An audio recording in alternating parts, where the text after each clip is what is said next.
नमस्कार मंडळी, उद्या आहे आषाढी एकादशी. त्यानिमित्त आपण आज बनवणार आहोत रताळ्याच्या गोड पुऱ्या.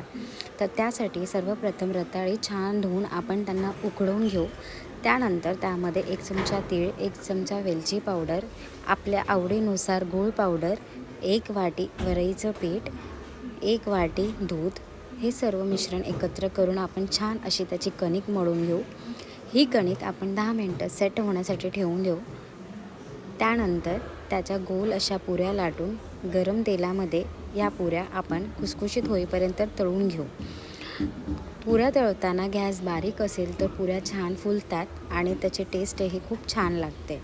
नक्की ट्राय करून बघा रताळ्याच्या गोड पुऱ्या आणि मला कमेंट करून नक्की सांगा कशा झाल्या आहेत ते.